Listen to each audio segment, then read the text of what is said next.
Good morning, good afternoon, good evening, wherever you are in the world. This is Reganelite here. Hello, everyone, and welcome to another watch along episode 72 here on Wednesday, the 3rd of September 2025 at 8 p.m. UK time.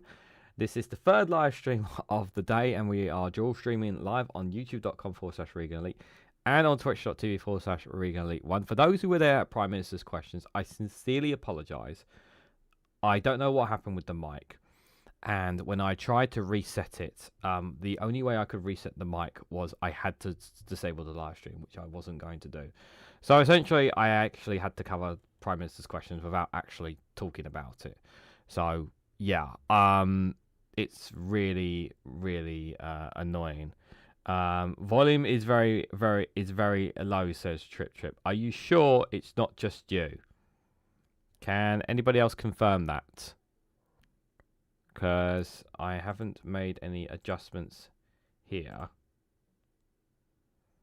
Can you guys in the chat confirm that, or if there's audio issues, or if it's just on Trip's end?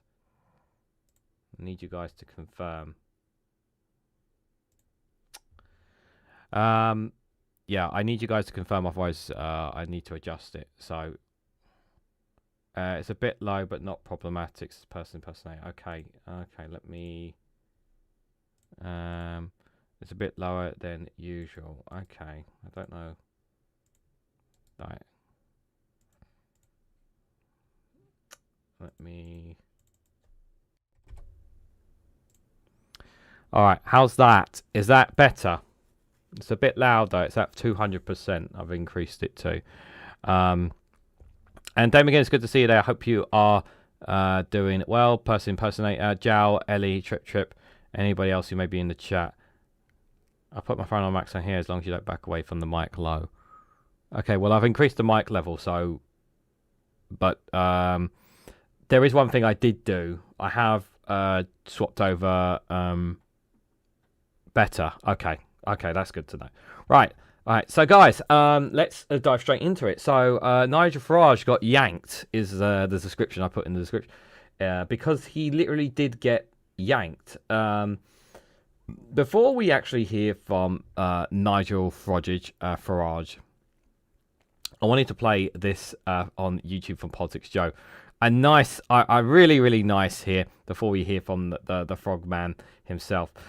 Jamie Raskin absolutely ripped Nigel Farage apart here at the Democratic Congress at the committee hearing in the US. This is worth listening to in its entirety.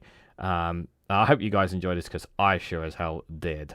Keir Starmer has not shut down GB News, where Mr. Farage has his own show, just because Mr. Farage has used his airtime to call for banning peaceful protests that he disagrees with. No one has stopped him from going on Russian TV 17 times and saying also and repeating that the one world political leader he most admired was Vladimir Putin, even though Vladimir Putin is a war criminal and a dictator. This hearing's just a drive-by hit against a strong Democratic ally to benefit a Donald Trump sycophant and wannabe.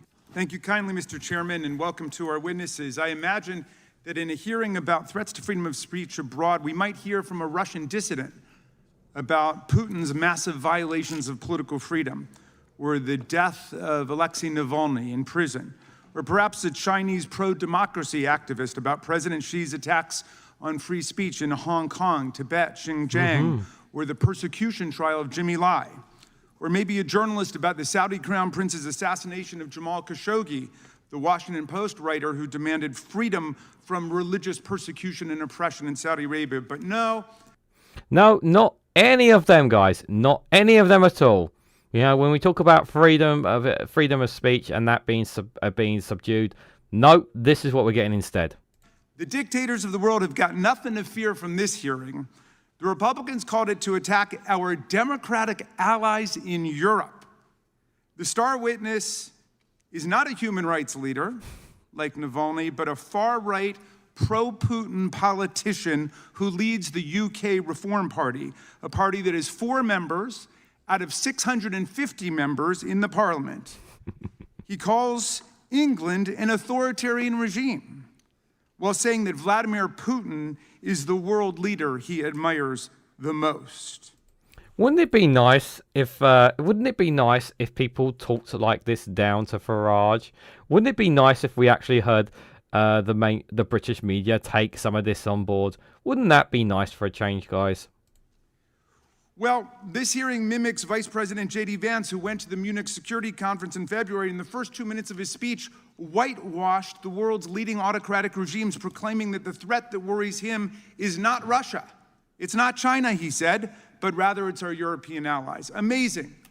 Republicans are promoting far-right parties in Europe, like Alternative for Deutschland, Reform UK, and Rassemblement National Français, and ignoring massive repression in Russia, China, Pakistan, Saudi Arabia, and among all the autocrats of the world. Republicans are vilifying European liberal democracies simply for engaging in the kind of line-drawing exercises that we Americans engage in under our First Amendment with respect to the epidemic of child pornography, protecting children from other harmful content, defamatory speech, online scams and false advertising, and speech inciting riots and imminent lawless action. All forms of speech that the First Amendment does not protect and whose tricky contours must still be drawn by law. We could have a meaningful hearing on this complicated subject, but this hearing is just a drive-by hit against a strong Democratic ally to benefit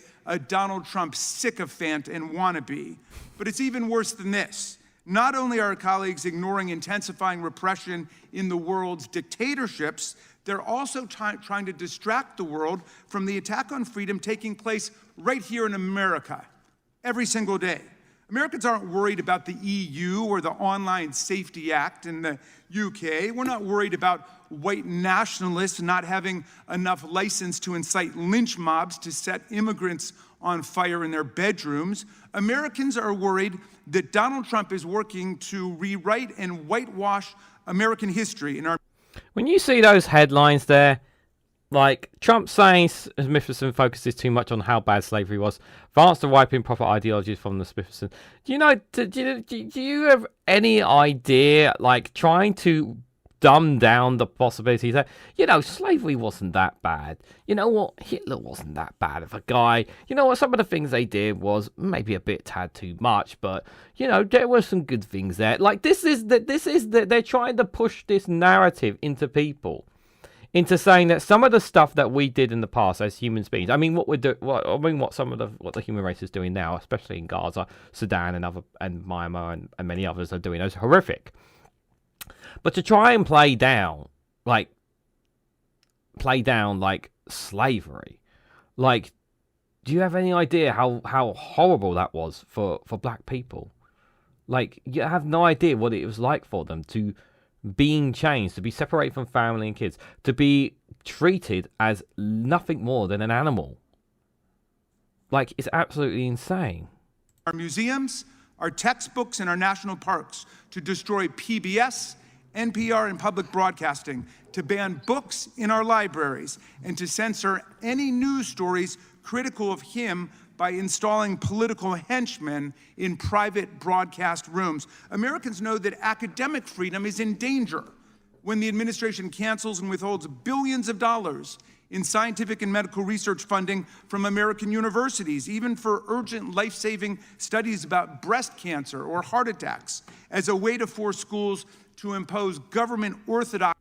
Yeah, I will get to the Farage attacks from him soon, guys. But I just wanted to play this all in here.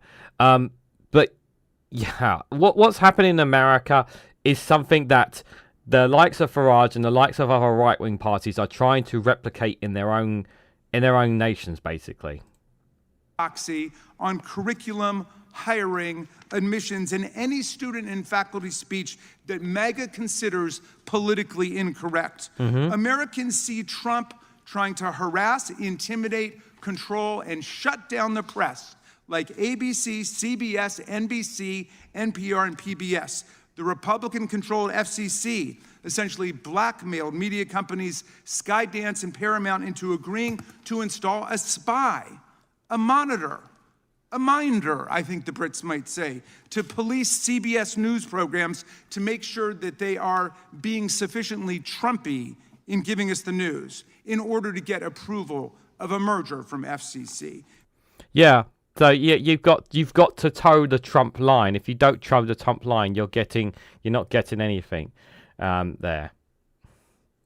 And it's absolutely ridiculous, guys. Meanwhile, Trump sued 60 Minutes and CBS personally for $20 billion for the frivolous cause of action that he thought an interview with Kamala Harris was edited too favorably, and then walked away with a cool $16 million in a shakedown settlement for his library, all part of a now familiar pattern. When Trump doesn't like the news, he sues the broadcaster and unleashes the FCC on them until they pay up and agree to a government spy stationed in their office. Free speech is so much in danger in the US today that if the government tries to violate our rights, we might not even be able to find a lawyer to defend ourselves because Trump is systematically exacting retribution against law firms that represent anyone on the other side of a case against him. Look, our country loves free speech. We fight for free speech. We fought for free speech, and we know it's in danger when students who are lawfully in the United States are taken off the street and arrested without warrants. We've talked a lot about, this, ICE kidnapped our neighbour, outraged, arrested Tosh student, spreads lawmakers demand answers. A PhD student was snatched by masked officers in broad daylight. She was then flown 1,500 miles away. This is literal kidnapping of people. It's so horrific. Absolutely horrific, guys. By masked federal agents. And hello, Pete. Music. Alliston Keir. Have I missed anybody? David Gerardo there. I see you there. Hope you guys are doing well. And anybody else who may be lurking in the chats there as well. Hope you guys are all doing well. Unmarked cars for writing an article or attending a rally that Stephen Miller doesn't like. Free speech is in danger when visitors to our country have their social media accounts screened at the border for any criticism. This is the main reason why I can never go to America right now. I cannot go to America because of things that I may have tweeted or linked or whatever with my phone. Because they're going to check my phone. How can I possibly go to the United States of America if my phone is going to be checked? It's just outrageous. They have no right to check my phone. I am not a terrorist. I am literally a person coming on holiday here. How can I possibly go to the US knowing that they want to look into my phone? And they've done this with, and I'm not just talking about people of different colour. No, they've done this with white people. And there was the story, and I covered it before, about a British band that went to America, and because one of them said things about Trump, the whole entire band got denied access to America. Of Donald Trump. Free speech in danger when To Kill a Mockingbird, The Handmaid's Tale, 1984, and The Kite Runner are banned from our schools and libraries across the country, and even families defending our freedom abroad have to fight for their kids' right to read freely in public schools run by the Department of Defense. Freedom's in danger when the administration tramples the civil service rights of hundreds of thousands of nonpartisan expert civil servants. These civil servants have been protected against political discrimination for more than a century to maintain the excellence and independence of our federal workforce, but they're now being fired simply for doing their jobs, like prosecuting violent criminals and insurrectionists who try to overthrow our government and attack our police officers. Oh, by the way, if you haven't seen the video on Patreon, did you know those January the 6th rioters, guys? Oh, did you know they're demanding compensation? Oh yes, the guys who are the insurrectionists, that caused property damage and killed a few officers, and got scot-free by being pardoned by Trump. They're demanding compensation for what they did. You find out that story on Patreon. Or because they honestly gave honest economic information and labor statistics to the public. These honorable civil servants are being fired because they won't be the political hacks Trump demands that they be. When private comments made by federal employees are scrutinized for anti-Trump bias and they can lose their jobs because of it, then we've entered the realm not just of Vladimir Putin, but of Joseph Stalin. Now, Mr. Trump and Mr. Farage both claim they're protectors of free speech, but they only want to protect speech they agree with. In the UK, That's exactly as it is. Farage is openly promoting the abolition of the Human Rights Act of 1998 to be replaced with a British Bill of Rights that limits the right of free speech to British citizens and legally sanctioned residents. He complains that racist threats against immigrants are not protected free speech, while he proposes to strip migrants, tourists, and perhaps even visiting American congresspeople of any free speech rights at all. I had my own close encounter with that when Mr. Farage and his team presented for more than an hour in a conversation we had about free speech. And after 3 minutes of talking, he cut me off and terminated the meeting because he didn't like what I was saying. That's the kind of free speech he's committed to. See? If Nigel Farage, he does not like being challenged. He does not like being told. He does not like being owned. And right there, you know, Jamie Raskin, right there just showed, once again, another prime example of Farage who doesn't advocate for free speech. The only free speech he advocates is speech that benefits him and benefits his people. He doesn't give a crap about your freedom of speech. He doesn't give a crap about your human rights. He only cares about his own and his mates. And it couldn't be more clearer. There is a free speech crisis in America today, but there's no free speech crisis in Britain. UK Prime Minister Keir Starmer has not shut down GB News, where Mr. Farage has his own show, just because Mr. Farage has used his airtime to call for banning peaceful protests that he disagrees with. No one has stopped him from going on Russian TV 17 times and saying also and repeating that the one world political leader he most admired was Vladimir Putin, even though Vladimir Putin is a war criminal. The thing is that I would personally like to see GB News shut down personally, but he's absolutely right in saying that the government should introduce stronger measures to holding British media to account. They really, really should. And I literally did this in a video, when I was recording my videos today, guys. They literally should. But we know they won't because Labour are spineless. And a dictator who has regularly interfered in other countries' democratic elections. Mm-hmm. No one has stopped Mr. Farage from parroting Putin's absurd talking points, like when Farage claimed that NATO, the US and Britain, provoked this war in Ukraine. Which, by the way, they're not... Let's be clear. It is Russia who rolled the tanks in at this, in 2014 with the troops in and annexed Crimea against... with no indication. They did that. They took Crimea. They took that. They took all the people that are living there and they put their own people in there back in 2014. And everyone... the entire world, including America, should have responded and acted then, and instead they sat spineless on the matter, and Ukraine have paid a heavy price for that. They've paid a heavy price for that, and then, obviously, a couple of years ago now, they rolled the tanks in, they rolled the troops in to try and take Kiev, and luckily, Ukraine fought back, and and since then the war has been going on, but lives that have lost have been a direct result. You do have to think now that if the world had responded back in 2014, this conflict in Ukraine would not have happened because Putin would have been afraid of direct conflict with NATO, with Europe, with America. But because we didn't respond, this is why they're in the situation that are in Ukraine.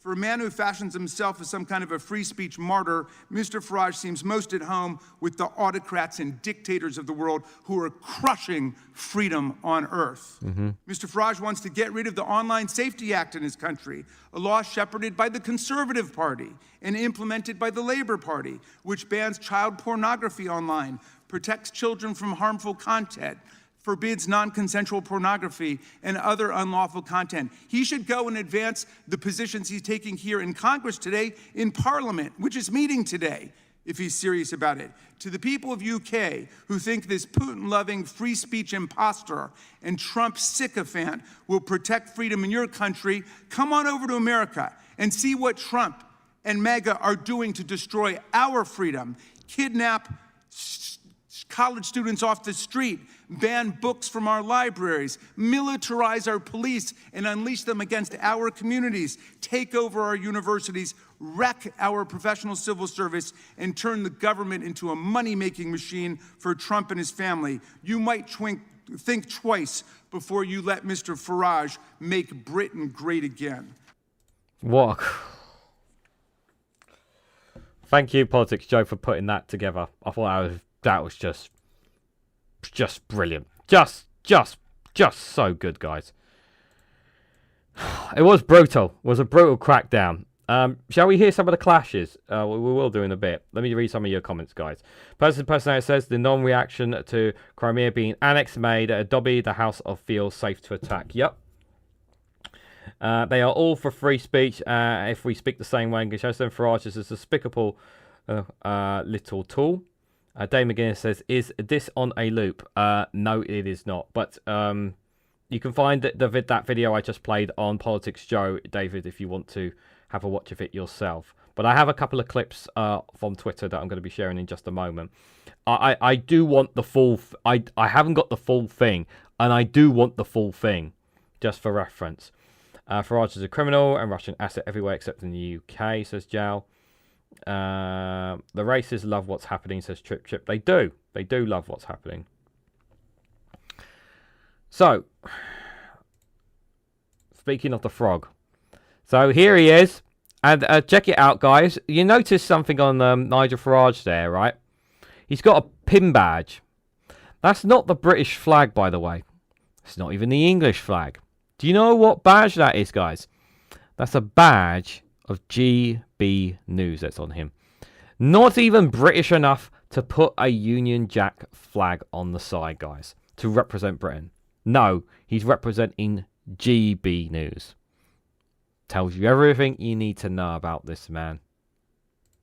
And we, of course, have the extraordinary events that we understood yesterday of Graham Linehan, the comedic writer, and he put out some tweets months ago when he was in Arizona,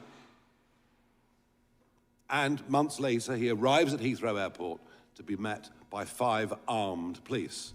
Armed police, not a big deal in the USA, a very big deal in the United Kingdom. Obviously, Nigel Farage has never been to an airport, guys, because if this might actually shock some of you guys. But did you know at airports, they're always armed at airports. Like, they always have guns on them. They're always armed at airports. It's normal in the UK for police at airports for them. That's the norm. Like, he obviously is not aware of that. But I know, like, Nigel is not really that bright, oh my God, they had armed forces there. It's almost as if he's never been to an airport before. Dear, oh dear. Alliston, thank you so much for the 5 gifted memberships there. He's gifted 5 to Peter M, Veg Pie, Scott Hayes, Satro Hoshi, and Leafskin have all been gifted memberships by Alliston Keir. Thank you so much for your support, much appreciated. Not this. He tweeted to punch trans people to his 600,000k followers, says Ellie there. Not sure about that. Anyway, so let's listen to the frog. 5 of them, and he was arrested and taken away. Oh, by the way, if you notice in the background, those 2 women there, they're just like holding their laughter because they know how much bollocks is coming out of this guy's mouth. Questioning. He's not even a British citizen. He's an Irish citizen. This could happen to any American man or woman that goes to Heathrow that has said things online that the British government and British police don't like. It is a potentially big threat to tech bosses, to many, many others. This legislation we've got will damage trade between our countries, threaten free speech across the West because of the knock-on rollout effects of this legislation from us or from the European Union. So I've come today as well to be a klaxon, to say to you, don't allow, piece by piece, this to happen here in America. And you would be doing us and yourselves and all freedom-loving people a favour if your politicians and your businesses said to the British government, you've simply got this wrong. At what point did we become North Korea? Well, I think the Irish comedy writer found that out 2 days ago at Heathrow Airport. North Korea. That was the front. Was it the front page? I think it was of the Daily Mail. Daily Mail. They had like Britain is turning to North Korea. North Korea. I've never heard so much bollocks in my life. Like there's been a lot of bollocks in the newspapers, but that's got to be the biggest one of them all. The grandest bollocks that you've ever heard in your life from the Daily Mail. Like Britain is turning into North Korea. I've never heard so much nonsense in my life. And the stupid part is that people are thick enough to actually believe it. This is a genuinely worrying, concerning, and shocking situation. And I thank you for the opportunity to come here today. Yeah, because obviously, being at Prime Minister's questions, being back in Parliament, running looking after Clacton, that's obviously very, very important for him. Representing Clacton right here at the White House, because obviously that's exactly what the people of Clacton want you to do, Nigel. That's exactly what they want you to do. You can say what you like, I don't care, because that's what free speech is. And in a sense, this has all been going wrong now for a couple of decades. We've kind of forgotten the Voltairean principles that we'll fight and defend to the death your right to say something that we fundamentally disagree with. That is the absolute foundation, if you think about it, of free speech, of democracy, of living in freedom. It's kind of why we fought 2 world wars. It's almost as if he's totally forgotten about all the things that Jamie Raskin has said. That's only because this was before he made that speech, Jamie Raskin. At massive, massive cost to defend that very principle for ourselves and for many, many others around the country. And I first became worried about all this with cancel culture. The idea that we can't have this speaker go to a university because some people might be offended by what he or she have to say. It is important to note that there is not a parent in the United Kingdom, and I would guess it's the same for America too, that is not concerned about content their children as minors can find on the internet. Now, this is absolutely true. This is absolutely true. Remember what we always said about Nigel Farage? He always adds a tendency of truth. This is 100% true. Every single parent, not just in America, but even here in the UK and other parts of the world, they are always paranoid about how to protect their children from online content. This is 100% true. Not a single parent that is not concerned about this. But at the moment, we're not finding the right solutions. I do myself begin to think that hardware might be one of the solutions, that laptops, that handsets could be programmed so that many, many apps and many, many services simply aren't available from these devices. But what we've done is to go down the legislative route. And it's extraordinary that, I come from the land of Magna Carta, I come from the land that gave us the mother of parliaments, and it doesn't give me any great joy to be sitting in America and describing the really awful.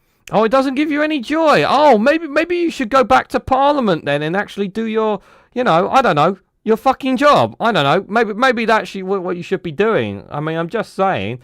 Russell Cannon said his pet projects, Brexit, leaving the ECHR, shutting the borders are more likely to make us more like North Korea. Absolutely, Russell. Good to see you there. Hope you're doing well. Yeah. He's just like, I shouldn't, he's playing down being there, and I'm thinking, well, why the hell are you there? You should be in Parliament. You should be listening to Prime Minister's questions. You should be asking a question. You should be looking at what's next for your constituencies in Clacton. But no, you're here in the US, in the good old USA. I really like, and the thing is, he would never get in this committee if he wasn't an MP as well. He would never have got it if he wasn't an MP as well. That's the worst thing about this. This man is so desperate to get onto American television. This man is so desperate to be a success just as much in America as he's trying to be in the UK. He's desperate for attention. Authoritarian situation that we have now sunk into. He's so desperate, guys. It's absolutely insane.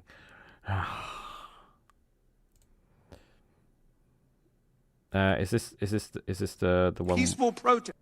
I had my own close encounter with that. Oh yeah, this is the same speech. Yeah, that's the same speech. So we already had that one. As I said, I couldn't respond to things at PMQs, but I wanted to share this one because it's pretty related to it. So question was made about the honourable member for Clacton, and of course the Prime Minister at PMQs. Well, he obviously gave a response. The honourable member for Clacton is not here representing his constituencies in the house that he was elected to. No, he's flown to America to badmouth and talk down our country. And worse than that, Mr. Speaker, if you can believe it, he's gone there to lobby the Americans to impose sanctions on this country which will harm working people. You cannot get more unpatriotic than that. Brilliant. More patriotic than that. We have our disagreements with Keir Starmer here, but I thought the way he delivered this and the way he put it to those watching, I thought was absolutely brilliant. And I really hope it damages Nigel Farage. I really, really hope it does. I really, really hope his decision to go there does. Is this the back and forth? Yes, this is one of many back and forths here. So Nigel Farage responds to accusations he's relying on the US tech bosses in an effort to be elected Prime Minister. Let's see how this one goes, guys. Familiar with the fact. Wrong. You are familiar with the fact, Mr. Farage, I have had a public fallout with Elon Musk. that Donald Trump's campaign benefited to the extent of $250 million from Elon Musk. How much? You are familiar with that, correct? How much did Mr. Zuckerberg give to the Democrats? I mean, this is what happens, and people are. Well, he didn't give any money on Musk. to Let me be clear. to the I have had. Democrats. He was sitting behind Trump with the rest of the tech bros, and you are here today I'm going to answer to your impress question. all of those tech bros, including Elon Musk. Isn't that correct? I'm going to answer your question very, very honestly. You need money from Elon Musk in order to get elected Prime Minister of Great Britain. That's the bottom line. Yeah, he wants that money. That's why I believe Labour are changing some of the rules when it comes to money being donated to political parties. However, and this is a key thing because I've spoken about this here. I don't know how many others have spoken about this, but remember something, guys. They haven't closed the loopholes on cryptocurrency. So there is still a possibility that may not be able to send money directly to the party, but do it through cryptocurrency as a possibility as well. And that could still be problematic as well. Isn't that correct? We consider all day, as long as the chairman allows us. I don't mind. I had a very public falling out with Elon Musk. But you're still trying to get some money from him, though. I love how he just puts it to him. You're still trying to get money. It's so obvious. He's desperate. This man is so desperate. It's so good to see Nigel Farage squirm, isn't it, guys? It's so good. It's not about the prior disputes. You're trying to ingratiate yourself with the tech bros by coming over here and Can I get a cup of coffee or something? And you're arguing. Be here a long time. Oh yeah, it's been a quite a difficult time for Nigel. Right in the middle of a very important conversation. Can I get a cup of coffee? Yeah, it's a bit much for me. Oh, gotta laugh, guys. Gotta laugh. Oh dear, oh dear, oh dear. I wish I had more of this guy in these clips, guys, but unfortunately I do not. I think I've only got maybe one or two more. Oh God, I wish I had the whole thing just so we could play the whole thing together, guys. Ah. What you're arguing is that the citizens of Great Britain should pay a tariff if these tech companies are not allowed to violate the laws of Great Britain. No, I'm not. That was a falsehood put out by the British Prime Minister today. You didn't say in your Prime Minister's statement. questions. I have never. In your statement. I have never suggested any of the kind. You don't call My statement for is very tariffs clear. as tools to My force statement is Great very Britain. clear. Are you guys buying Nigel Farage? Do you believe Nigel Farage? Do we believe Nigel Farage? Answers on the postcard, please. Scott, good to see you there. I hope you're doing well. Martin Brisk and anybody else who are lurking in the chat. Mr. E, good to see you there. I hope you are doing well. Just logged in, heard a voice, and honestly thought it was Phil, a different bias. No, it is not Phil Morehouse. I'm afraid. I'm sorry. Sorry to disappoint you. My statement is that you are not it calling might surprise for, you. You are not Mr. calling Johnson. for It might surprise you to know tariffs and that, trade that sanctions. trade. You may not know this, but trade between our countries is actually rather important. You are the biggest investor in our country, and we're the biggest investor. That might have something to do with, I don't know, us no longer trading with our European allies, with the EU as much as we used to. They're still our biggest trading bloc, Nigel. But I do agree with Nigel in saying that yes, they are still an important trade ally to us. That is still true. What you've done is come and over Time of the friends. gentleman from And Georgia has friends. expired, No, but the what you- gentleman What you've should be able done, to say sir, is some kind come of here response. to the United Regular States order, to Mr. argue Chairman. that I'm familiar with the I wish I had the whole thing, guys. I wish I did, but I'm sorry. But don't worry, I've got another one here. Where's the one? Oh God, where's the one with the? Oh dear, I don't have the one with. Damn, I thought I had one with the argument back and forth between him and Jamie Raskin, but I don't have it. Oh dear, did I not clip it? I'm gonna have a look, guys. All right, well, here's another one anyway. Let's enjoy this. You consider Trump to be your mentor, correct? No, He's not your mentor, no. but he Sorry. is somebody who you want the support of, and you have the support. Yes, of. I do. I think he's a very, very brave man. Because I you think are his view getting of the ready to world run for Prime is, Minister of Great Britain, correct? Oh, I've been trying for years. Yeah. And as it stands right now, you head up a party. How many seats in the Parliament are there? 651, if you include the Speaker, that is. 650. Yes. And how many are a part? How many seats does your party hold? How many seats do the opinion polls say we're going to get next time? Is that your question? No. That was not the question, Mr. Farage. The question was how many MPs you got. They're even having trouble with Farage in there. I mean, I the see. numbers don't lie. You only have 4 seats, right? I'm afraid so, yes. And so you are indeed the leader of a fringe party. Oh, I'm a fringe, all right. Don't worry about that. Yes, absolutely. Everything I've ever done. And as a fringe party leader seeking to run for Prime Minister of Great Britain, you need a lot of money in order to blow up like the MAGA movement has blown up. What you need is a message of truth and a message of hope. And Well, you need money also, right? Money's helpful, but it's not the primary And thing so you the need. first No. thing that No, you're came wrong. out of the first thing that came out of the chair's mouth this morning during his opening statement had to do with Elon Musk. Yeah. And you're carrying water for Elon Musk today, aren't you? From what I can see, Elon Musk is abusive about me virtually every single week. But it's a free country, so I mean, but you he's never entitled stop to do that. trying to ingratiate yourself Wrong. with him. Wrong.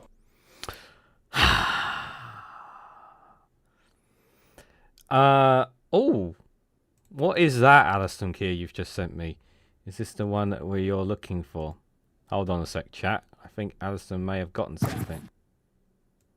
Is this actually... Oh, they actually clash here. Do they actually clash here? Hold on. 1 second, guys. I think Alison may have something for me. Okay, there's 1 or 2 other people here. But they go back and forth. Alison Keir, you are absolute star. Okay, 1 second, guys.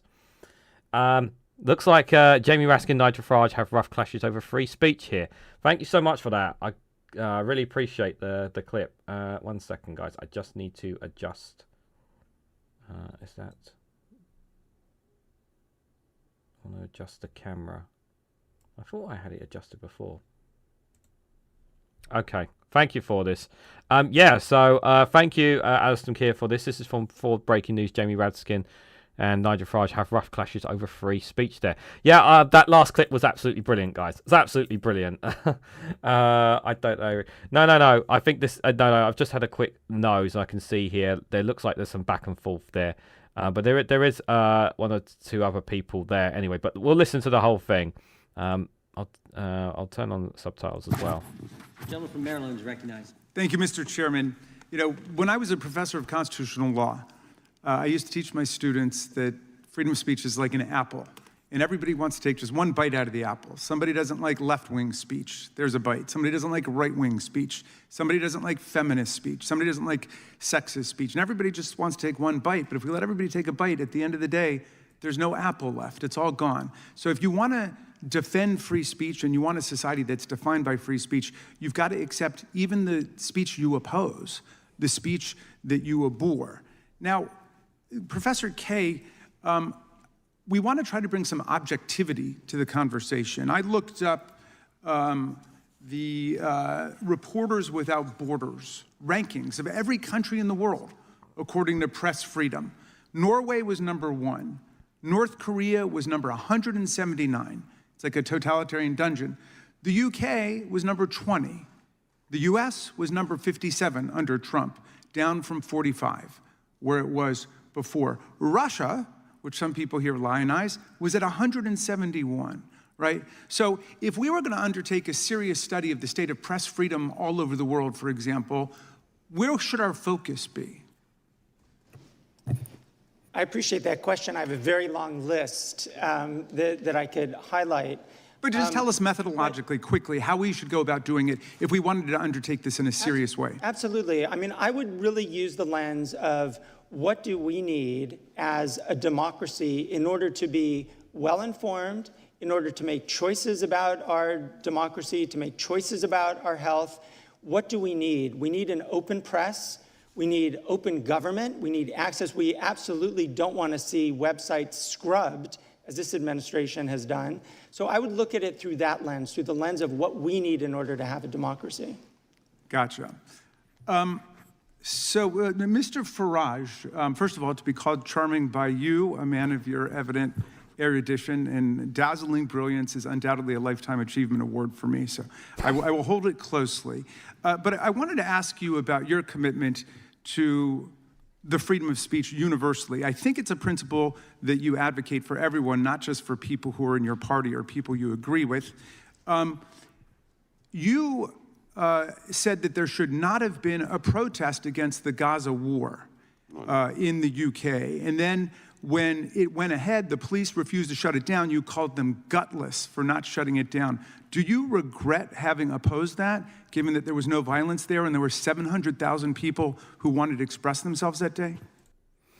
Just before we carry on, I just want to say thank you, Scott, for the £2 super chat. Yeah, there is a super chat goal, so if you guys want to contribute, it would be greatly appreciated. Thank you for that, Scott. Much appreciated there.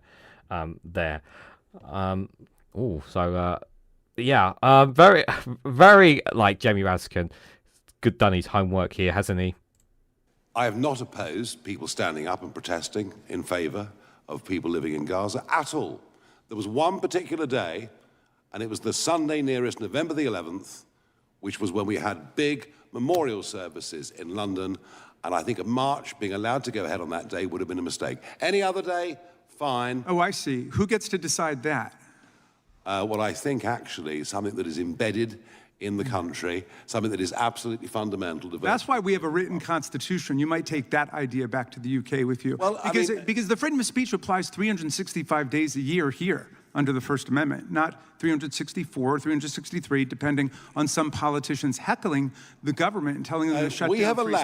We have allowed mass pro-Gaza demonstrations in London, weekend after weekend. No thanks to you. Weekend. All right, let me change. This was let me try another one. Sensitive day. That's all. I got you. Okay, Nigel, calm down. No need to get upset. No need to get upset for being exposed for the fraud that you are. Thank you, Alison Keir, for the £2 super chat. All hail the DPR. All hail the Penguins. All hail the Penguins.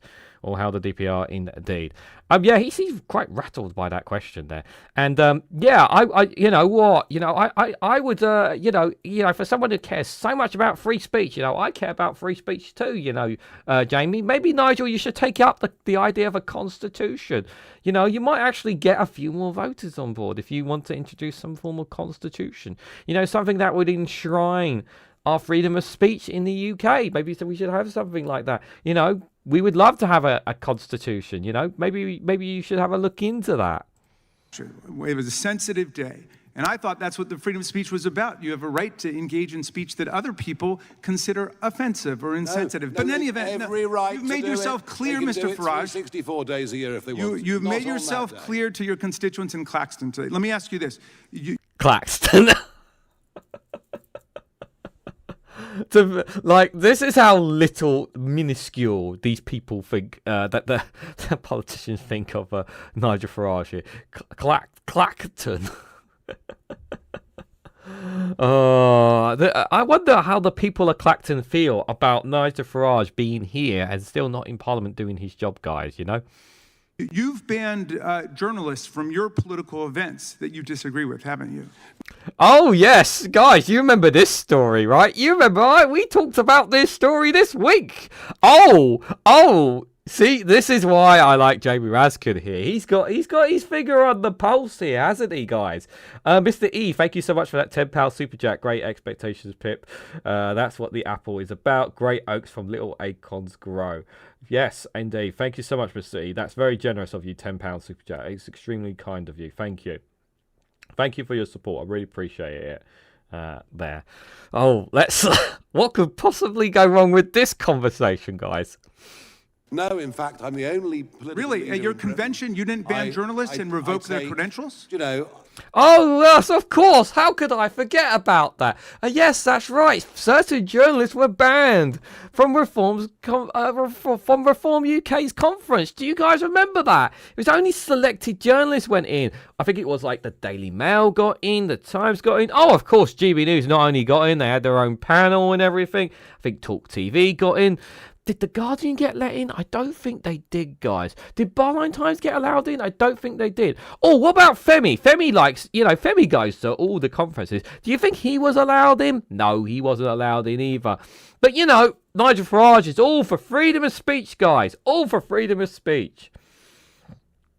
Freedom to protest is getting stopped in England, and I'm so glad I am in Scotland under Scottish law because Scotland ratified human rights into the law, he says. Thank you so much for that £5 super chat, Aston Keir. Absolutely. I'm very glad to hear that. And, yeah, we need a constitution. We do need one. But anyway, let's hear Farage. Obviously, I'm sure he has sensible acknowledgements here, guys.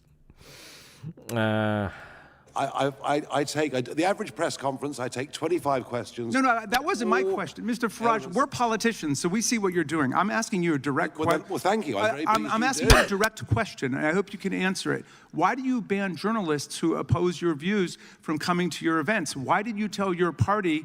Why did you tell the local government not to do interviews with your local newspaper? Oh, yes. That was the story I was covering earlier this week for those who missed it as well. Yes. Thank you, Russell Cannon, for the £2 super chat. Thank you very much. That's very generous of you. Thank you. That's very, very kind of you. And we've reached today's super chat goal. Thank you guys so much for your support. I really appreciate it. There was a guy alone protesting outside Parliament here for days. Even the deputies did not agree with him. Asked him if he needed anything, says Jail there. And that's in Portugal for reference there, for those who are wondering. I am the most open person to any journalist. Undoubtedly. You're the handsomest man in the world. But I'm asking you a different question, okay?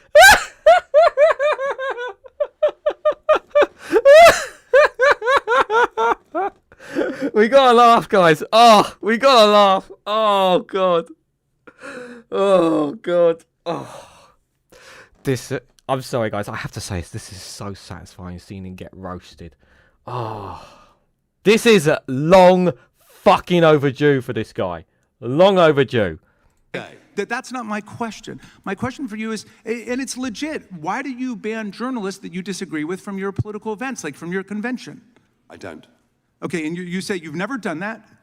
I can't think, if I go back the last 25 years, I can't think of banning anybody. But I mean, maybe. Oh, yes, that's right, that's right. Nigel didn't directly ban anyone from the conventions. He doesn't, it's not like he controls everything in Reform UK, guys. No, he doesn't control everything. You know, he doesn't decide the rules for everything. It's not like he decides who comes through the door and who comes out the door of conventions and whatnot. He doesn't decide all that. No. It's not like he controls everything in Reform UK. No, of course he trusts Richard Tice, he trusts his 30p Flea, he trusts his Andrea Jenkins and the deputy chairman, whatever that guy's name is. I'm sure someone will mention it in the chat. He trusts these guys to do things on his behalf, right?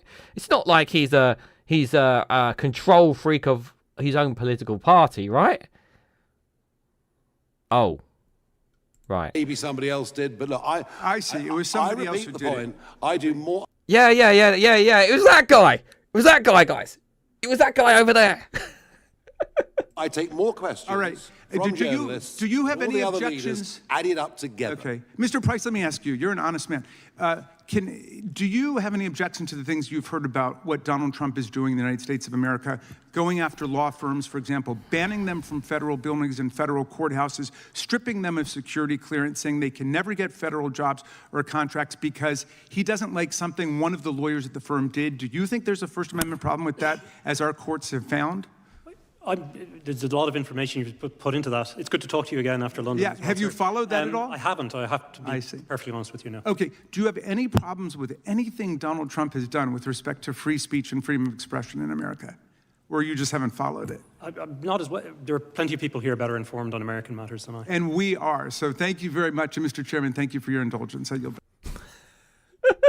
was the point of you being there? I'm sorry, respectfully, what are you doing there? Honestly, what are you doing there? Okay, so I've just seen there's the full hearing is 4 hours and 45 minutes. So I'm going to scroll through and see if I can find let's see if we can get some. Can we get some? I just want to see if there's. Is this more of Jamie Radskin here, directly engaging them? 1 second, guys. Well, but where's the other guy? Let me find the other guy. Let me see if I can find the other guy, because I wanted more of him. It's about 4 hours long. See if we can find the full thing here. Hold on a sec. Remember, it's quite a lot.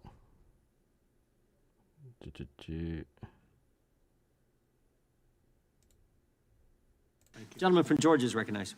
Thank you, Mr. Chairman. Mr. Farage, welcome to the United States of America. This isn't your first time here, correct? Correct. You were here in 2024 in Milwaukee, weren't you? I've been coming here since 1982 on a very regular basis. I work for American companies. What purpose were you coming to Milwaukee for? Why did you come to Milwaukee? I've been in Milwaukee many times. I think that particular in event 2024 was the convention. The Republican convention. I think that's right. I think you're right. The Trump convention. I think you're right. Very good. Where Trump was coronated.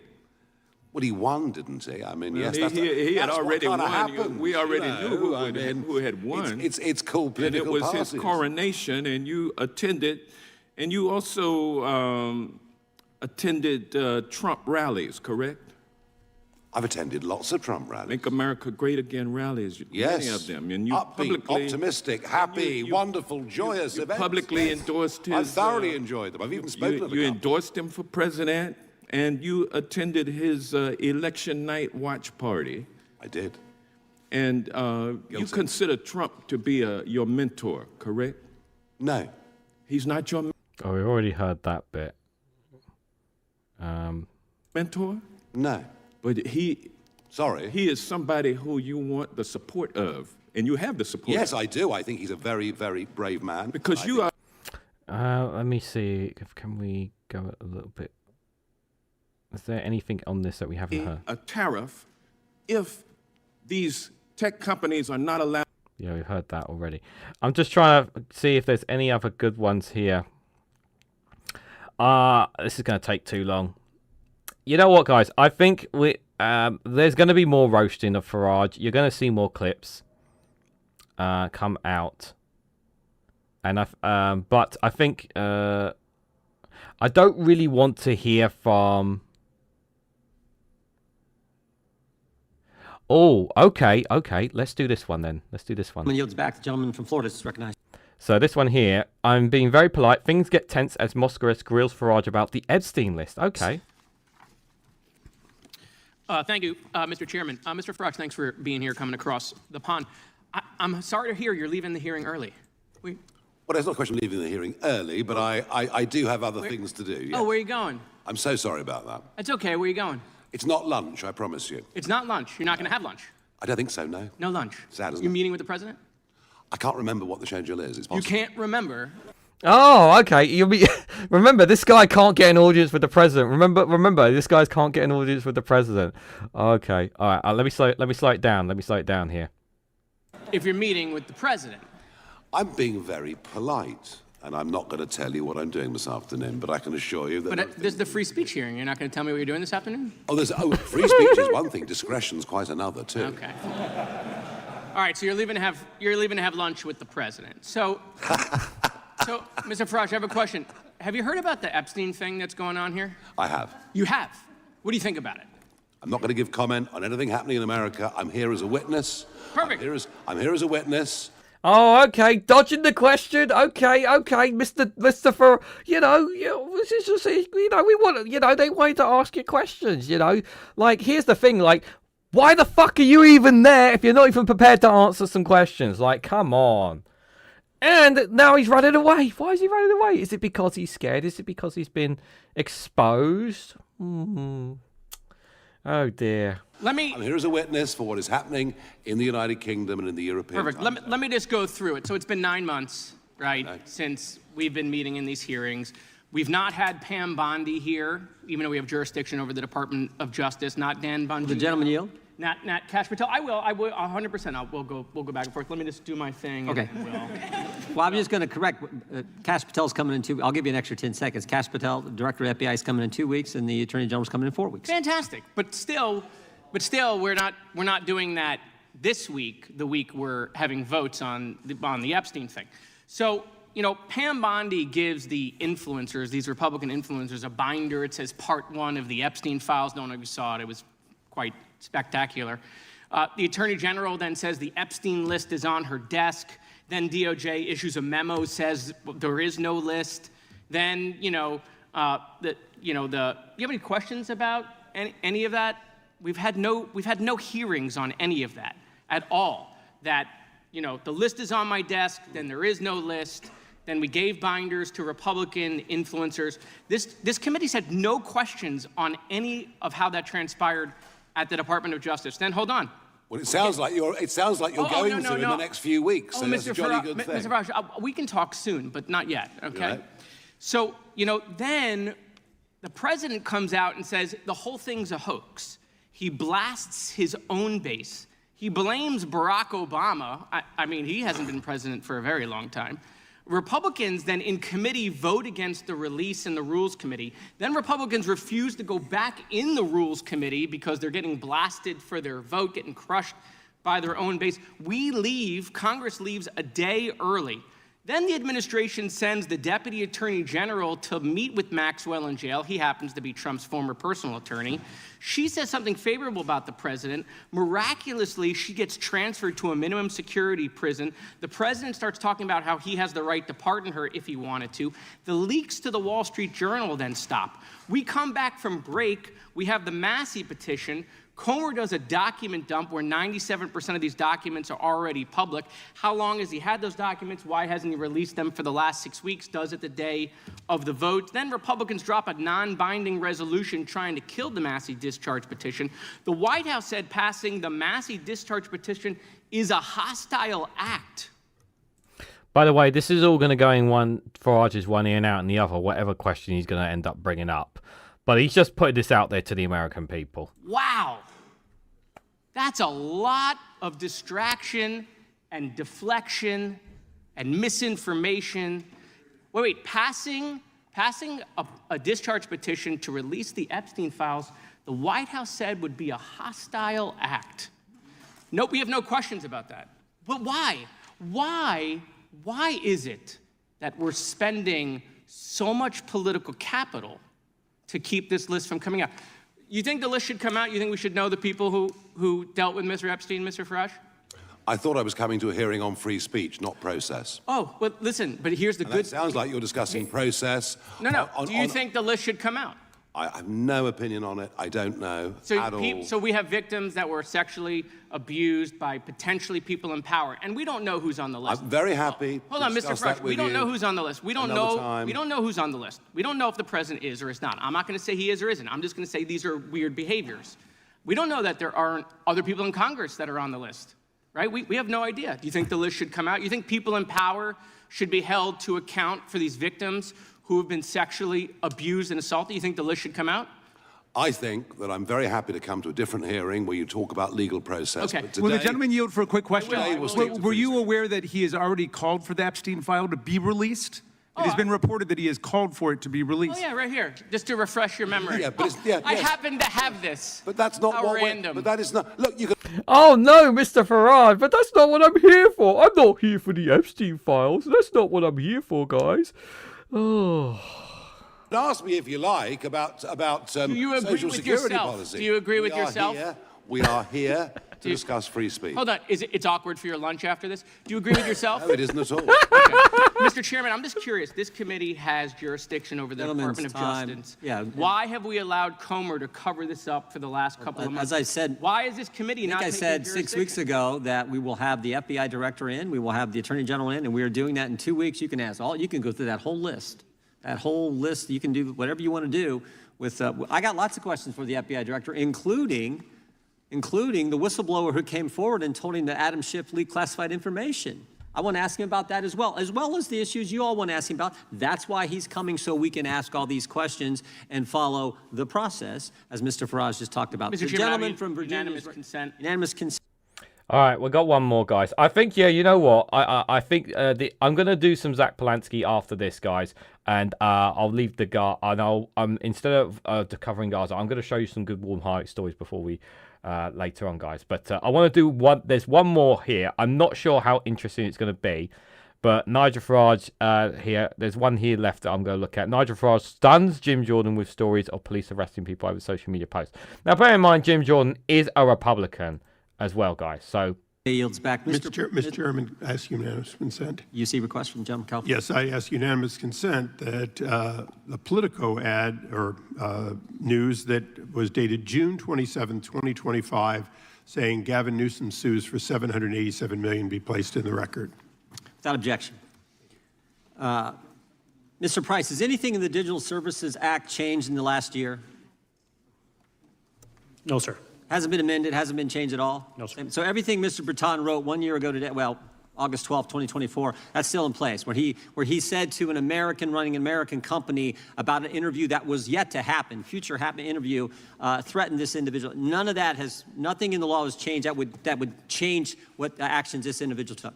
Nothing in the law. Just because Mr. Breton's gone doesn't mean Ms. Verkunen can't do the same darn thing, right? Precisely.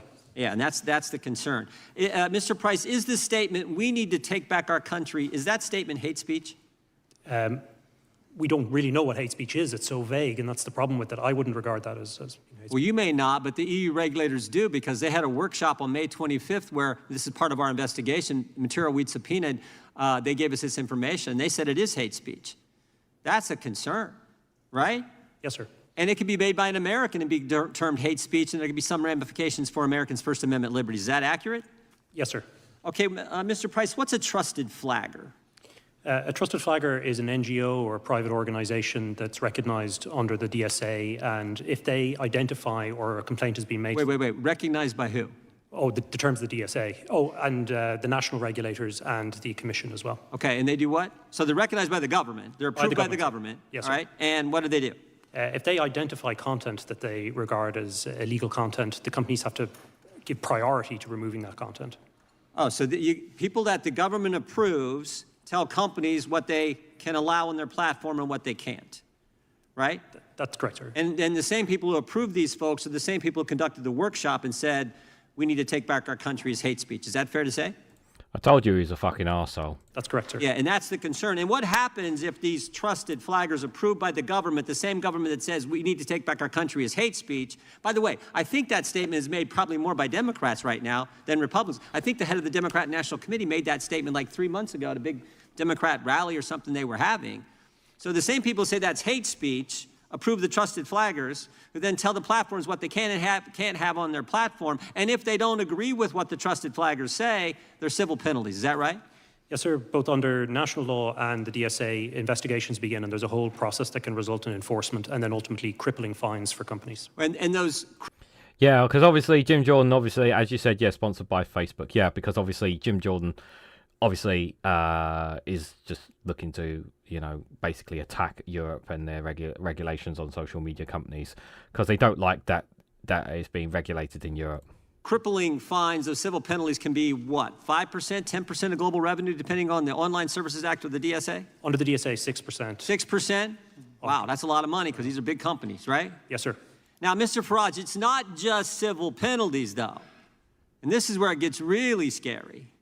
Because my understanding is there's criminal penalties, and I think in 2023 in the United Kingdom, there were 12,183 arrests for offensive posts.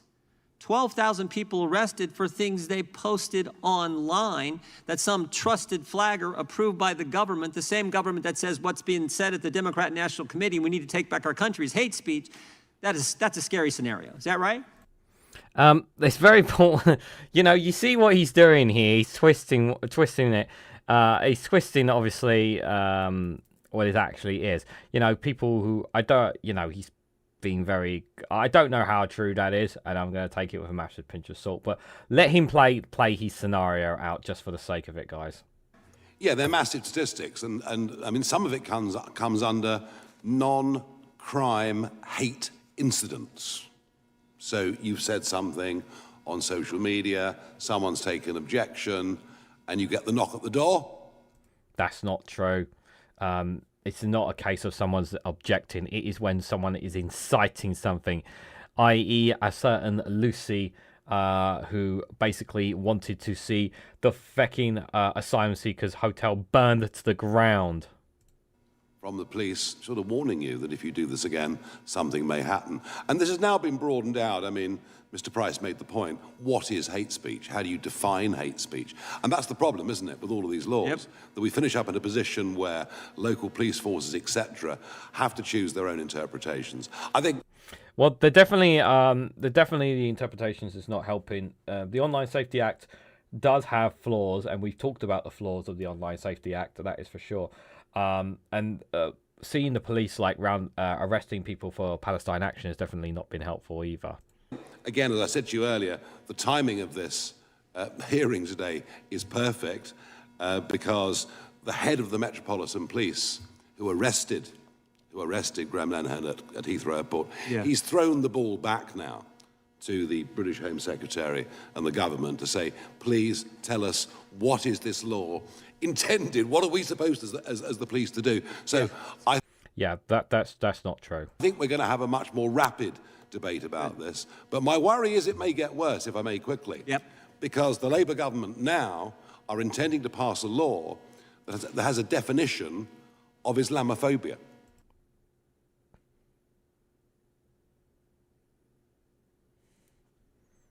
What? They're intending to put that into law. And that effectively will mean that criticism of a religion, mocking of a religion, would become an offence. And that's totally against everything. Because, we've always given the Pope a hard time. We've always given the Archbishop of Canterbury a hard time. So we're finishing up kind of with two-tier law and two-tier justice. Two-tier law, two-tier justice. Where have we heard that all before? You know what? I think we've heard enough of the frog there. I think we've heard enough of that. Thank you, Alison Keir, for bringing me towards False Breaking News YouTube channel, because that's where all these clips came from. And at the full session, which is 4 hours and 45 minutes long. So if you want to give 5 hours of your life to watch that, you're welcome to do so. I'm going to actually just look out for more clips to watch at a later point, if I'm honest, guys, for that, because I don't think it's worth me driving my head in a swivel into more of that. I didn't think we'd be spending an hour and 10 minutes on it, but there we are, guys. I just want to say thank you guys who have been with me through that hellish stuff. That was certainly interesting. It was definitely fun watching the Nigel squirm when the tough questions were coming to him. That was definitely worth listening to for sure. There. What the F is America doing, passing judgment on the EU and the UK after what they are doing with the world? Absolutely, Joe. Absolutely. That's why it wasn't worth listening to. Anyway. It's already in law, anti-religion. There, says Alison Keir. I'm just gonna go in one ear and out on the other of that. I'll maybe that last clip was not worth listening to be fair. But I'll tell you who is worth listening to, guys. The new leader of the Green Party, Zack Polanski. We're gonna hear a couple of speeches from Zack here, and I've got to be honest, guys. Like, look. He is certainly, is he perfect? No. Does he have one or two skeletons? Possibly, maybe. But is he the best thing that in my opinion is going to happen to the Green Party? I think so. And here's the thing: now that he's leader of the Green Party, he will be the vocal point of the Green Party. Whereas beforehand, you always had two leaders, and it just did not work. And here's the thing: I did not want what's his name, Ramsey, to be and Ellie Charles. Respectfully, I did not want them as co-leaders. You needed a vocal point, and especially that Ramsey guy. Not only did he make an absolute, he didn't help himself with what was happening with the whole pylons in his area, but not only that, the guy's a landlord, so. That did not help his position either. Now, like I said, Zack is no perfect person, but if you want someone on the left that can potentially challenge Nigel Farage on the levels that he has, this guy could potentially be him. And I generally believe that.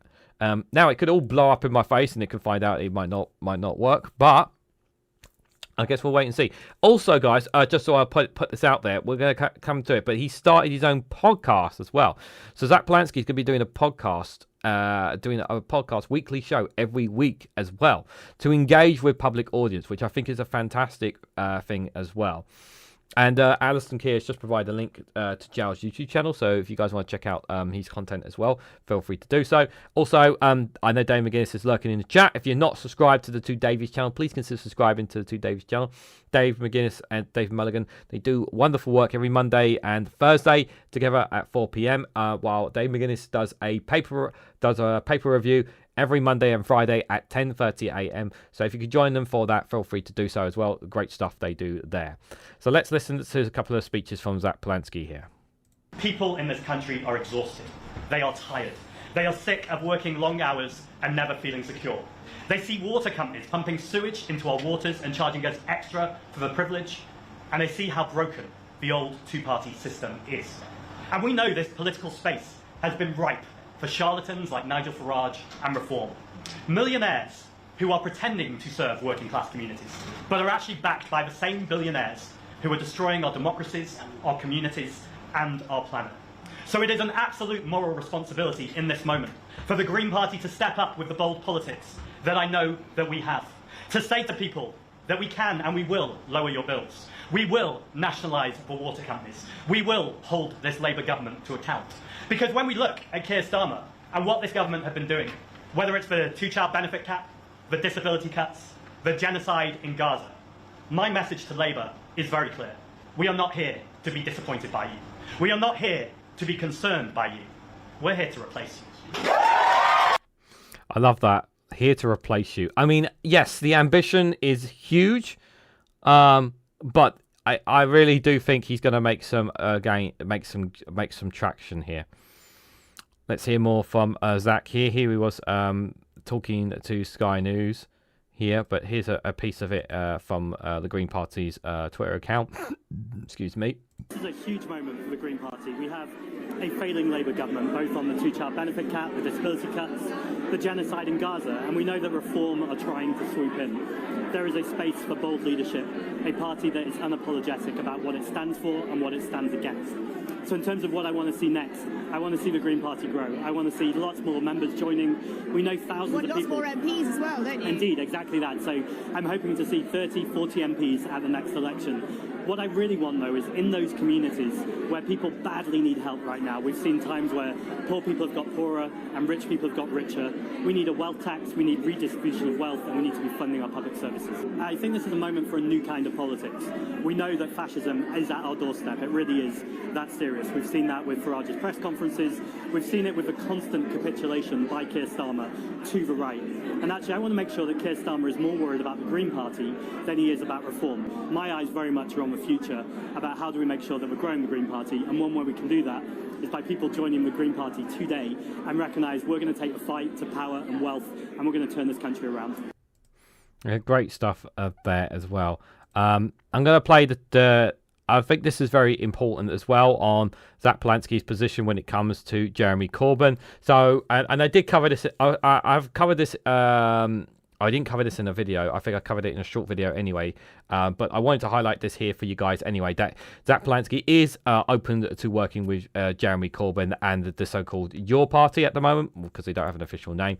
And let's just hear what he has to say on it. But I think parties don't need to be explicitly working together necessarily to keep working together on policies, to keep putting a vision towards the country. And to give you an example, I spoke to Jeremy yesterday.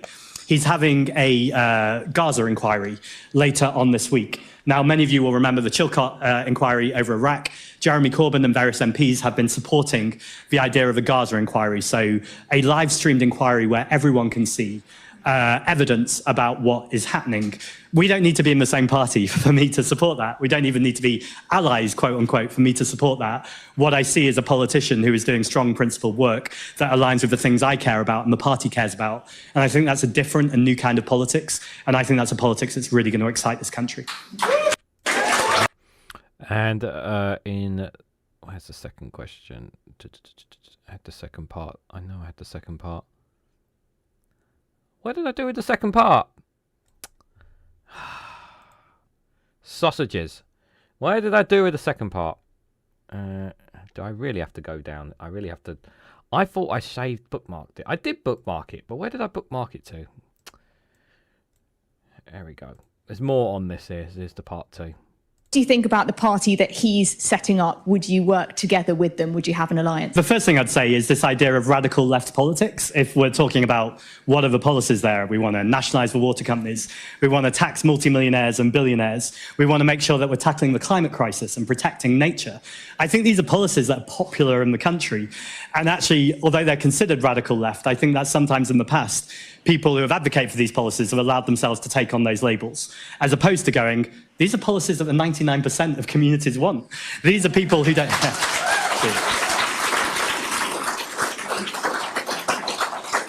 These are the policies that people want, so we're not just surviving, but actually we're thriving, so that people can have jobs in the public sector that are paid properly, that they're given dignity, that they're given sick pay at work. These are the things we're advocating. In terms of the new party, I think this really speaks to the political moment. Keir Starmer is failing so badly that not only is the Green Party massively surging to his left, a movement that doesn't even exist yet. We don't even know what their policies are. People are saying anything but that, anything but the old political system. Now, I and the party clearly have a job to do to speak to those people who haven't yet joined the Green Party, to say, if you believe in environmental, social, racial and economic justice, if you want to see climate action, protect nature, workers' rights, lower bills, then join the Green Party, because this is the exact place for you. It's too soon to talk about joining or electoral coalitions. I'm actually going to steal a line from John McDonnell. I'm being fair and crediting him rather than pretending it was my own original thought.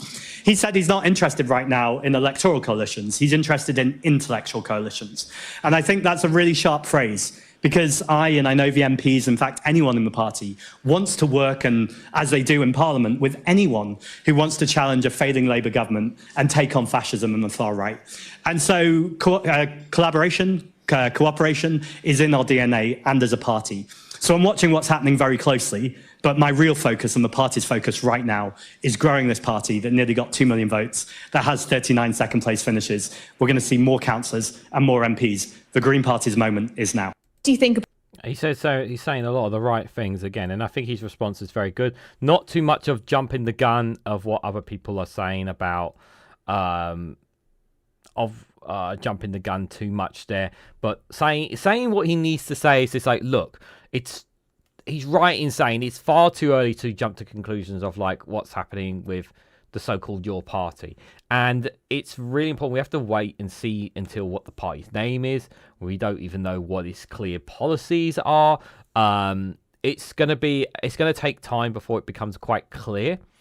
I would be very fascinated to see if Zack Polanski on his podcast were to get Jeremy Corbyn and they were to sit down for an hour and talk things. I would be very fascinated if they did that. I don't know if he'll do that, but it certainly would be interesting. It would certainly be interesting there. Let me see what you guys are saying in the chat. My personal opinion is that Scotland needs more independence from Westminster. It has to be for independence. It's up for the Scottish people to decide. Absolutely. Yes, I consider myself more European than British, said person impersonator. What constitutes do the Greens currently have? I know Bristol is constituency. Sorry, they have. I think someone just mentioned it. Wyden Valley, North Hert. Yeah, thank you, Scott. Wyden Valley, North Hertfordshire, Brighton Pavilion, Bristol Central. Bristol Central at the moment. Yes, that is yes. Thank you for that, Scott. Appreciate it.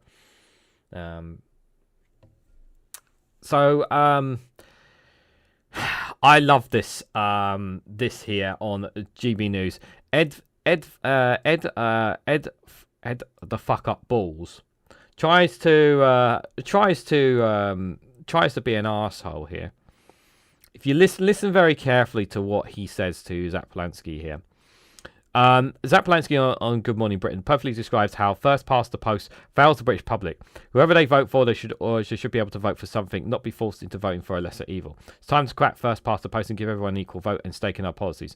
Remember what Ed Balls couldn't agree more. The fact that Ed Balls has to say to people, but the Greens could still vote from Labour. That could open the door for Nigel Farage. You can't do that. Don't open the door. Don't open the door for Nigel Farage. And I was just like, fuck off. People can vote whoever they want to vote for. Who are you to say? Ed Balls is like, please, you must vote Labour to keep out reform. And you hear this here. You're going to hear this a lot at the general election. You're going to hear people saying, if you vote Green, you get reform. If you vote Conservative, you get reform. If you vote Lib Dems, you get reform. You have to vote Labour to keep Nigel Farage and reform out. That's what they're going to be saying. That's what they're going to be saying. And my response to them is, fuck you. You vote for who you want to vote for. Yeah?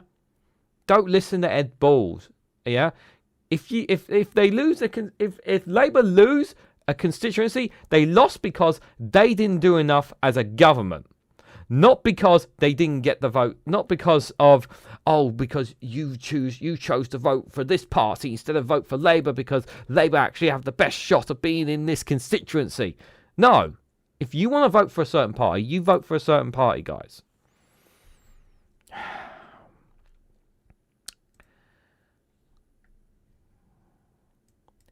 Here he is on Sophie Ridge as well. What I would say is that Nigel Farage was the leading cause of Brexit, one of the biggest disasters, I believe, for this country.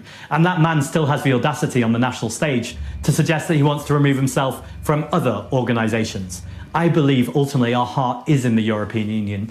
And I think there's a way of building connections and peace and diplomacy that accepts the special relationship with Donald Trump.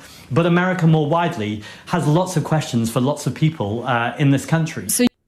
So, obviously, you just heard what he said, but this is also the same man that also wants to take us out of NATO. Now I got attacked. I'm going to disclose for some people who don't know.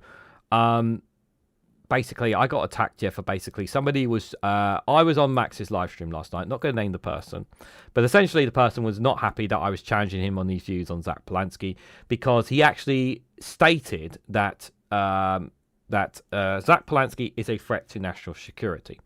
Now, I want to make it clear, it's very important that you listen to the context of what people say here.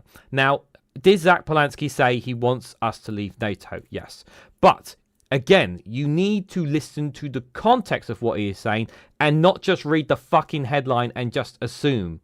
Yeah? It's really important to read the context. And I'm going to give you the context right now, guys. Do you believe that the UK should leave NATO? So Green Party policy is to stay in NATO but reform it from within. And one of the key asks is to remove nuclear weapons. Now, that's something I absolutely still support. I mean, I am going to come in if I may, because NATO is a nuclear alliance. That's the kind of the point of it, right? I agree, and that's why I was going to go on to say we've got Donald Trump, a man who says Vladimir Putin is his friend but still humiliates Zelensky in the White House, who is largely running and controlling NATO at this point. So what I'm arguing for is not a withdrawal of NATO straight away, but actually to begin conversations and dialogues with our European partners about what does an alternative alliance look like that is based on peace and diplomacy rather than nuclear weapons. Now, if that sounds unrealistic, what I would say is that Nigel Farage was the leading cause of Brexit, one of the biggest disasters, I believe, for this country. And that man still has the audacity on the national stage to suggest that he wants to remove himself from other organisations. I believe ultimately our heart is in the European Union. And I think there's a way of building connections and peace and diplomacy that accepts the special relationship with Donald Trump. But America more widely has lots of questions for lots of people in this country. And there are decades where we have got involved with wars and made things worse. Now, of course, I personally don't agree with Zack on staying out of NATO. And I don't agree with the disarmament of nuclear weapons. And the main reason why, guys, and now hold on, don't attack me yet, guys. The only reason why I'm saying this is because history has shown that countries that disarm themselves have ended up finding themselves in conflict and war as a direct result of getting rid of their nuclear weapons. Now, of course, if the two biggest mega powers in the world and that if everyone was disarming at the same time, I would be for that. But you're not going to get you're not going to get America and Russia to disarm their nuclear weapons. You're not going to get Israel to disarm their nuclear weapons. You're not going to get North Korea to disarm their nuclear weapons. And if we all disarmed our own nuclear weapons, that makes us vulnerable. Now, I'm not saying it's right we should have nuclear weapons. I agree we should get rid of nuclear weapons. But but the situation out there is so volatile right now. So I do like what Zack is saying about the idea of NATO doesn't really necessarily work in the way that he wants it to work and to try and change it with him. Like I say, you've got to listen to the context of what he is saying here. But I generally want your guys' thoughts on what Zack is saying about NATO. I really want you guys to be honest about what you think about what he's saying, guys. Even if you disagree with him or you agree with him, I generally want your thoughts on this. Just to be clear then, in the, I guess, medium to long term, you would like to leave NATO. Is that your personal position? Only as long as there is an alternative alliance based on peace and diplomacy with European neighbours, yes. That's not something to do right now when we need to defend and stand in solidarity with the Ukrainian people in the same way as the Palestinians. But I think we do need to have a longer conversation, a national conversation in this country about the fact that nuclear weapons aren't making us any safer. We're 80 years since the Hiroshima disaster. And this is the exact time to have the conversations about what does a different way of looking at peace and security look like. There's also issues around cybersecurity and, of course, the climate crisis. We know that wildfires and floods will cause incredibly... and I think all of these things need to be taken in around, and we need to have a look at what is an alternative way of doing things. I think it's a very powerful... I get where he's coming from with regards to nuclear weapons. I really, really do. But I respectfully disagree with him on the basis of the situation of you're not going to get other countries to disarm their nuclear weapons. Now, if by some miracle you can, then I get the rest of the world to do so, then I'm all for it. But I can't... I just feel personally that we can't disarm our nuclear weapons as long as other nations are more powerful than us, more dangerous than us, have them too. And yeah, they do act as a deterrent. And it is It is absolutely terrifying to have these weapons of mass destruction at our disposal, and it is absolutely terrifying to see these weapons of mass destruction in the hands of Moscow, in the hands of Washington, in the hands of Paris, in the hands of North Korea, of Beijing, and Israel. It's scary to see that. It is scary to see that. But I don't want the United Kingdom, I don't want to see England personally, and this is just my personal opinion, I don't want us disarming our nuclear weapons if everybody else is still keeping theirs. That's just my personal opinion. And that's my personal opinion on it. As for what he's saying there, and specifically saying there, he's not saying to pull us out of NATO and then obviously have no more relationships with others. He wants to establish a new international relationship and organization. That's what he's talking about there. And again, like, it's really important to listen to the context of what he is saying and not just grabbing the headline, which obviously somebody in Max's live stream obviously did and didn't even bother to do their homework on it. So it's really, really important that people get that. Spain and France and Germany, etc. It's already here. It's a question of unifying the proceedings. It will take months if politically ordered. Trump knows it and got scared. What's that about? Spain and Portugal are already in practice defending each other air and sea borders. Westminster needs to point a finger at blame at themselves at all. If America loses influence, they'll have no one to blame but MAGA, says person impersonator. America already lost the influence it's had, even sharing intelligence. Try nuclear pollution in your locally, and then decide if you accept it. That's a very fair point, Mr. E. That's why I'd probably be more in favour of nuclear submarines, but even still. But yeah, I totally accept that position, Mr. E. I really do. Yeah, I wouldn't. I totally accept that position. Whitewash history is a daily thing, says Trip there. Yeah, it's. I want to make this clear that I'm not somebody who is in favour of nuclear weapons, but what I don't want is us being disarmed when everybody else has them. Because history has shown that those who have disarmed while others still have them around them is proven to be quite fatal to those nations. That's the way I'm seeing it, guys. There. God, we've gone well over time. I want to do. So yeah, I'm not going to play the clip, but I'll just show you the tweet from Zack Polanski.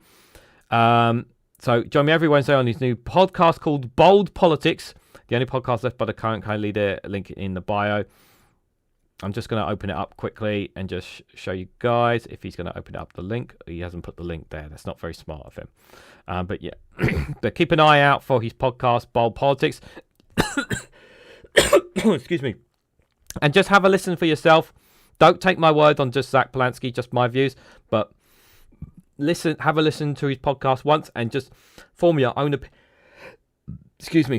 opinions on him. I really can't stress that, guys. I'm going to leave that one there just because we are very, very late. Oh, this is 4 minutes. Okay. Yeah, let's play this. Most terrible thing in this war.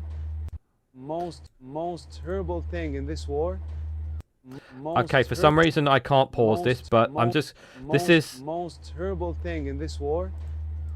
The sound of the drones. It's with you all night and days.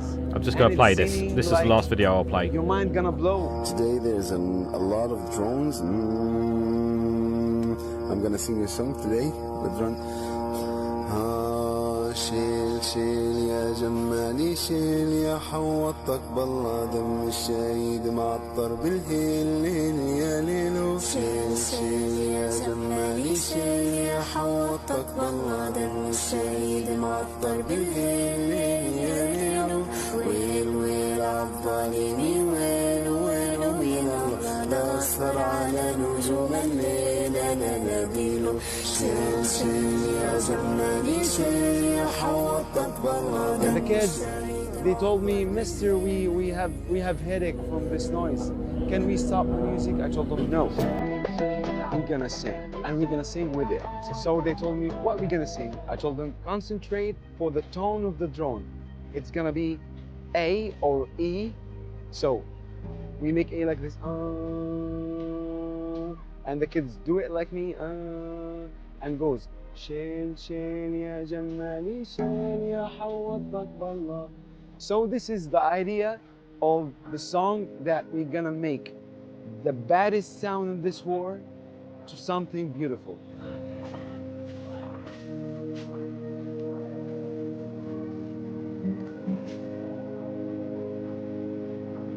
This is amazing.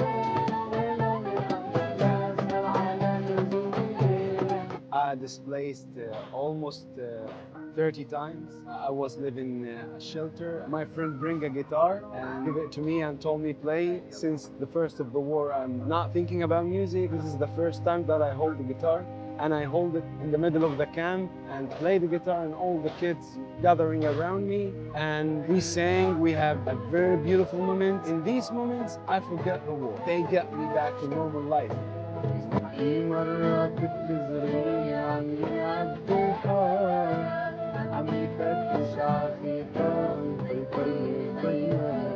احنا بنحب الاستاذ احمد عشان نعزف معاه ويعني نستمتع.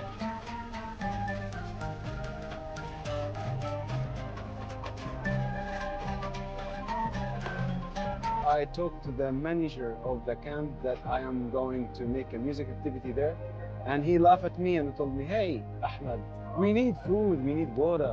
No worries, Music person doesn't and do Scott. Thank anything. you guys for being here. I told him, no, we're gonna make a change. After a while, they respect what I'm doing. They shocked that in the middle of this war and this madness, there's a flower inside the fire. It's not easy to concentrate in music, like to concentrate in something secondary. But you know, I find the music make change for the kids. A lot of kids, they have trauma, a lot of problems, psychological problems from this war.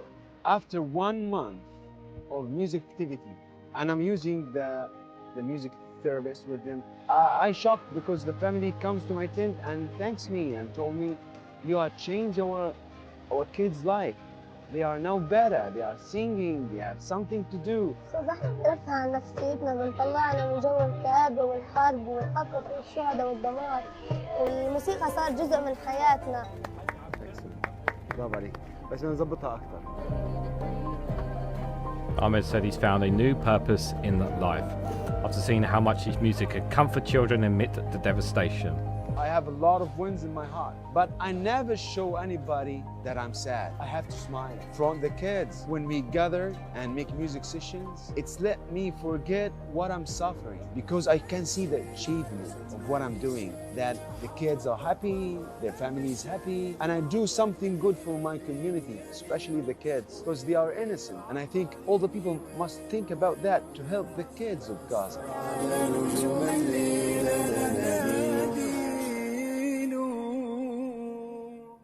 Well, absolutely wonderful, wonderful, wonderful there.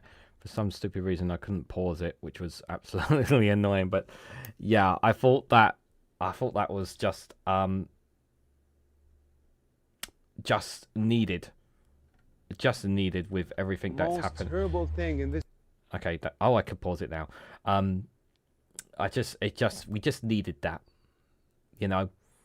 I talk so much about the horror and the devastation in Gaza, but every single time, guys, even every single time when you hear nothing but devastation and destruction, even every now and then, I seem to find the sign crooks of hope. I keep seeing something cool. I keep seeing something amazing. And then I see even something like this, guys. I'm not even going to play the sound, but literally, even something like this. You know, this is kids dancing, synchronizing in Gaza. And when I see stuff like this, it fills my heart with so much hope and so much joy when so much devastation, so much destruction is happening. And this is so fucking cool. I love this, guys. I love this. We need more of this, you know, especially the children, when we hear it all the time. It gives me hope. And I don't have time to share it right now because I do want to do a funny video just before we go, guys. If you guys have to go, it's fine. Honestly, guys, go. You can just catch up later on. It's fine.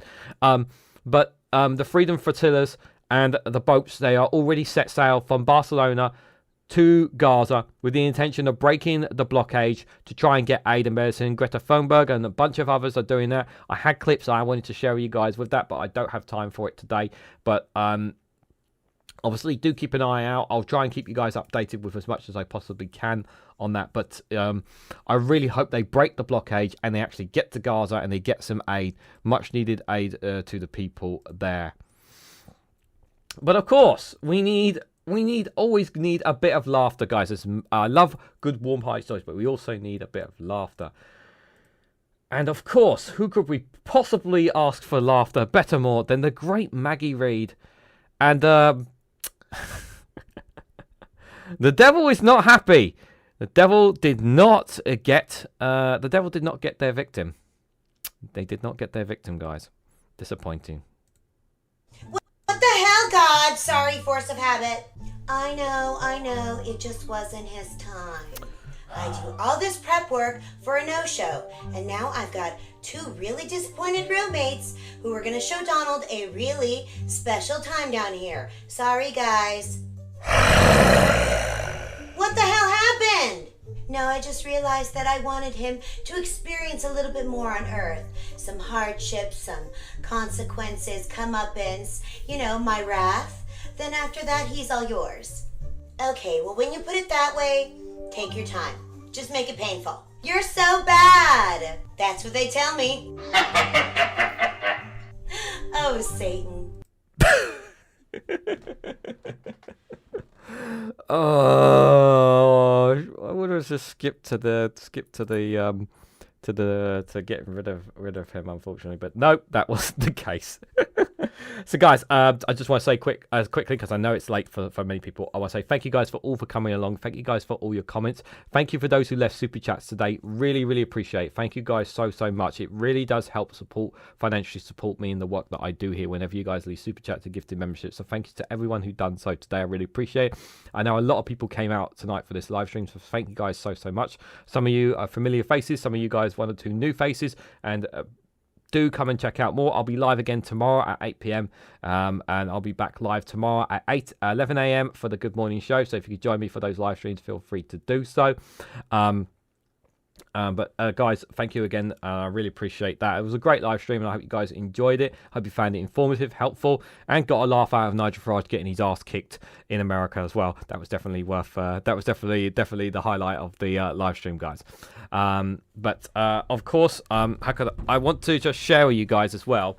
Unfortunately, the lava lamp had a bit of a disaster earlier, so it's unavailable right now. But the orb is active. Ollie, Blaze, and Pingu there are there in all its glory.